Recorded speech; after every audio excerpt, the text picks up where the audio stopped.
Black clover chapter 379 tax spoiler is here. और इन spoiler में हमें गॉड की एग्जिस्टेंस से लेकर ब्लैक क्लोवर यूनिवर्स में कैसे गॉड ने जो ग्रीमवार्स हैं उनको क्रिएट किया और इसके अलावा यूनो और आस्था का एग्जीक्यूशन। तो आज की वीडियो में हम ब्लैक क्लोवर के लेटेस्ट चैप्टर के स्पॉइलर के बारे में बात करेंगे, पर उससे पहले तुम वीडियो को लाइक कर दो और तुम्हें पता है कि चैनल के साथ क्या करना है। तो जैसा कि हम सभी को पता था कि पिछले चैप्टर में लूसियस डिफीट नहीं हुआ है और जैसा कि मैंने प्रेडिक्ट किया था वो बस लूसियस का एक क्लोन था। और जो हमें ब्लैक क्लोवर के टेक्स्ट स्पॉइलर मिले हैं उनसे भी हमें यही पता लगा है। तो स्पॉइलर की शुरुआत होती है चैप्टर की शुरुआत में ही। जो वेनेसा है वो बात कर रही होती है कि कैसे उन सभी ने मिलकर जो लूसियस के क्लोन हैं उनको हरा दिया है। पर तभी जो रिबेका है वो बोलती है कि जो ग्रीमवार टावर है वो शाइन कर रहा है और इन ग्रीमवार टावर के शाइन करने का पीछे का रीज़न है वो है लूसियस।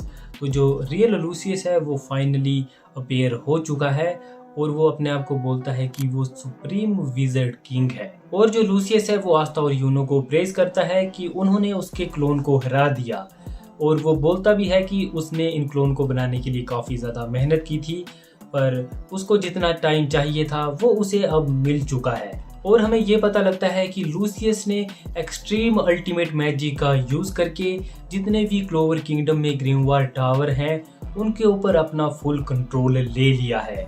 तो ये अभी तक हमें ब्लैक क्लोवर वर्ल्ड में पहली बार जो एक्सट्रीम अल्टीमेट मैजिक है वो देखने के लिए मिला है। और इसके अलावा आगे स्पॉइलर में हमें और भी काफ़ी ज़्यादा चीज़ें देखने के लिए मिली हैं जो कि ब्लैक क्लोवर का जो पावर सिस्टम है उसको और ज़्यादा अच्छे से एक्सप्लेन करती हैं। और इसके बाद लूसियस पूछता है कि क्या तुम्हें पता है कि जो ग्रीमवार्स हैं उनकी ट्रू फॉर्म क्या है। और इसके बाद लूसियस एक्सप्लेन करता है कि बहुत ज़्यादा टाइम पहले पूरी की पूरी अर्थ पे जो ग्रीमवार्स थी वो गॉड ने भेजी थी और ताकि जो लोग हैं वो अपने मैजिक और अपने जो स्पेल हैं उनका और अच्छे से इस्तेमाल कर पाएँ। बेसिकली अगर तुम्हें जानना है कि ब्लैक क्लोवर यूनिवर्स में ग्रीमवार का क्या रोल है तो मैंने ग्रीमवार के ऊपर एक डिटेल में वीडियो बनाई है, उसको जाके चेकआउट कर लेना। पर अब लेटेस्ट चैप्टर में लूसियस ने हमें काफ़ी ज़्यादा इन्फो दी है जो कि जो ग्रीमवार्स हैं उनके बारे में और भी ज़्यादा चीज़ें एक्सप्लेन करती हैं। और लूसियस बोलता है कि जो ग्रीमवार्स की ट्रू फॉर्म है वो है गॉड गिवन्स विजडम। तो इसी के साथ ब्लैक क्लोवर यूनिवर्स में गॉड भी इंट्रोड्यूस हो चुका है। तो हो सकता है कि जो आस्था है वो गॉड से रिलेटेड हो और इसी रीज़न की वजह से उसके पास कोई भी माना नहीं है, मैजिक नहीं है और वो इस अर्थ पे आया है ताकि वो लूसियस को रोक पाए। तो इसके ऊपर मैं डिटेल में वीडियो बनाऊंगा इस वाले टॉपिक के ऊपर कि क्या जो आस्था है वो गॉड से रिलेटेड है या फिर नहीं। Good question. और इसके बाद लूसियस एक और क्वेश्चन पूछता है कि जो भी मेजिस की डेथ हो जाती है उनकी ग्रीमवार और उनके मैजिक के साथ क्या होता है। उन्होंने इतनी ज़्यादा मेहनत करके इतने सालों से जो स्पेल बनाए हैं उनके साथ क्या होता है। तो इसके बाद लूसियस बोलता है कि जितने भी ग्रीमवार जितने भी स्पेल हैं वो वापिस से ग्रीमवार टावर के अंदर आते हैं और ये वापिस से जो जनरेशन थ्रू जनरेशन है उनको पास ऑन होते हैं और जो मैजिक है वो और भी ज़्यादा स्ट्रॉन्ग होता जाता है। पर अब जो लूसियस है उसने क्लोवर किंगडम के जितने भी ग्रीमवार टावर हैं उनके ऊपर कंट्रोल ले लिया है और हमें ये बताया जाता है कि अब लूसियस जितने भी जो डेड मेजिस हैं उनके मैजिक का यूज़ कर सकता है। अब तो मैं ये सोच भी नहीं सकता कि लूसियस को ये कैसे रोकेंगे। लूसियस के पास अब कितना ज़्यादा मैजिक आ चुका है। और इसके बाद हमें इस चीज़ का एक एग्जाम्पल भी देखने के लिए मिलता है। तो इसके बाद हमें काइजर और रिविची दिखाए जाते हैं। अगर तुम्हें याद नहीं है तो रिविची ब्लैक क्लोवर यूनिवर्स का फर्स्ट विलन था जो कि यूनो की ग्रीमवार लेने के लिए आया था और आगे इसका एक काफ़ी बड़ा रोल भी है।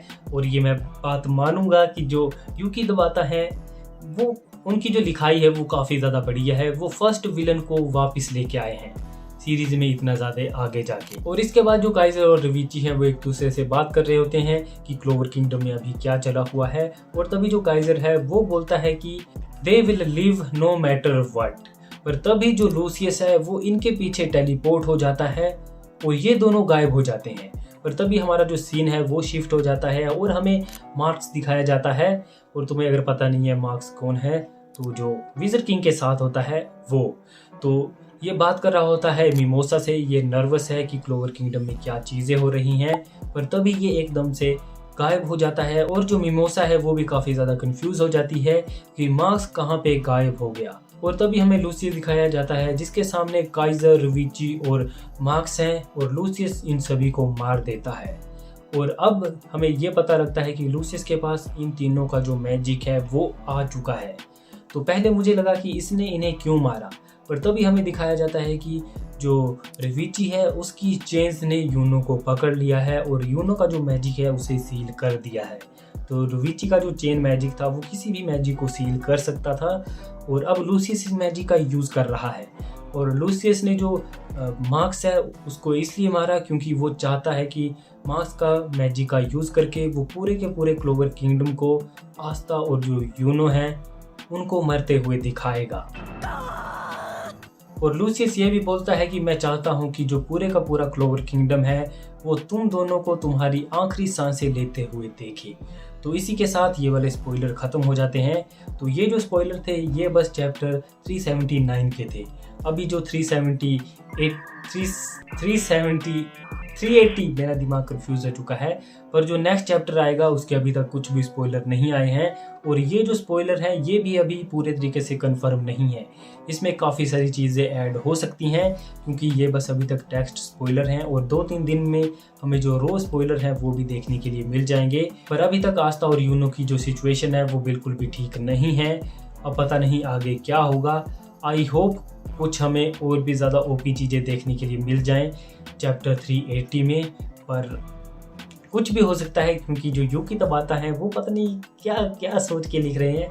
मैं एक्साइटेड हूँ नेक्स्ट चैप्टर के लिए। आप कमेंट सेक्शन में बताना कि आपको चैप्टर 379 के स्पॉइलर कैसे लगे और नेक्स्ट चैप्टर में क्या होगा। आज के लिए फिलहाल इतना ही। आपकी तरह मैं भी मायूस हूँ, लेकिन उम्मीद पर दुनिया कायम है।